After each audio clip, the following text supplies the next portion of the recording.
everyone, I am Maris, and today we are going to talk about the Goblins' role in Hogwarts Legacy. Specifically, the possibility of goblins maybe not being so bad. But in order to make that statement make sense, we need to take a look at the history between wizards and goblins. Let's get into it. Goblins have always had an uneasy relationship with wizards. This dates back hundreds of years, with multiple rebellions occurring throughout that time. The first rebellion taking place in 1612, with a revolt against discrimination and prejudice by witches and wizards.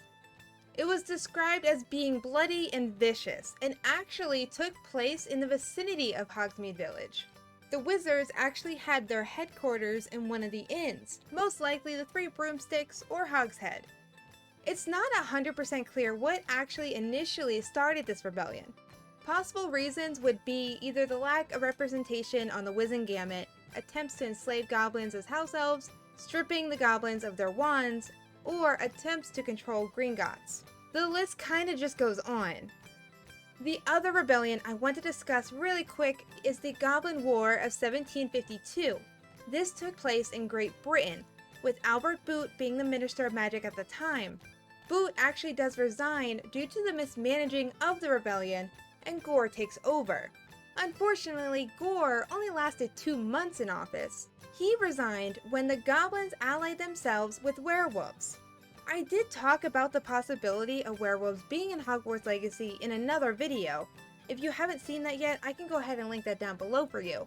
But if I'm right, we could see the goblins ally themselves with werewolves again, which in my opinion would be pretty cool. When it comes to goblins and wizards, the line of who's right and who's wrong is kind of blurred a bit. From the lore that we gathered from the books and Harry Potter Hogwarts Mystery Game, as well as other sources, it seems that goblins are innocent creatures in this and are extremely mistreated. But goblins are described in the books as being a greedy and cunning race of creatures. There is a lack of trust on both sides, obviously a great deal of it.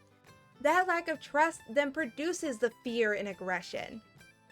Going to present day in-game, we are introduced to Ranrook, who is described as being a greedy goblin looking to claim a magical power that has been hidden away. Ranrook allies himself to a dark wizard faction, run by Victor Rookwood. We currently don't know much about Rookwood, but it's clear that their alliance is not very strong. And with Professor Biggs being in-game, who teaches history of magic, I wouldn't be surprised if we learn more about these goblin rebellions than what we currently know.